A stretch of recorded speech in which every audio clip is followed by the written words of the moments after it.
Pwede nga bang tunawin ang mga bar soaps na may active ingredients into a liquid form, store in a bottle, and later can it be used as a liquid soap? Actually guys, yes, pwede naman, pero there are certain considerations that we have to keep in mind. Number one guys is concentration and stability. So pag dinisolve natin ang mga active bar soaps natin into a certain amount of water, maaaring mag-change ang concentration ng mga active ingredients nito when dissolved in water. And also, yung mga active ingredients ng ating bar soap, they were tested and stabilized in the bar soap form. So, hindi rin tayo sure kung magiging stable ba yung mga active ingredients ng ating bar soap kung tinunaw natin ito in water and we store it for a certain amount of time. So, hindi tayo sure kung mga active ingredients na yon will still be stable when exposed to the water components over time. Kasi nga po, hindi po sila na-stabilized in the liquid form.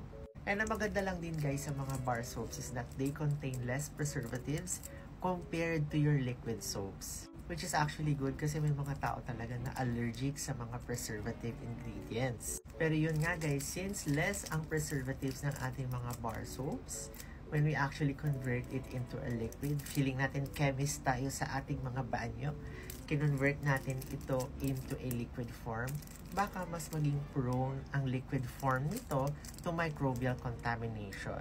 And also guys, pag tinunaw natin ang ating mga bar soaps in water, maaari ding mag-change ang pH level ng ating soap over time.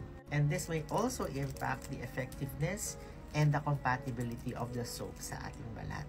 Importante ding i-consider ang effectiveness ng ating mga active ingredients sa ating bar soap. So, may mga active ingredients po talaga that are formulated to be effective in their solid bar form and they may not work as well when they are dissolved in water. So yun guys, if you really prefer a liquid form of soap, then you just go ahead and get something that is already packaged or that is already presented in its liquid soap form. Alright? I think mas safer yun and mas effective yun compared to dissolving your bar soaps and using it as your liquid soap. Pero yun guys, kahit bar soap or liquid soap ang gamit nyo for your face, pag hindi proper or hindi tama ang paggamit nito, magkukos pa rin ito ng irritation no matter how mild your bar or liquid soap is. So please make sure to ask your board-certified dermatologist kung paano ang proper na paggamit ng inyong bar soap or your liquid soap.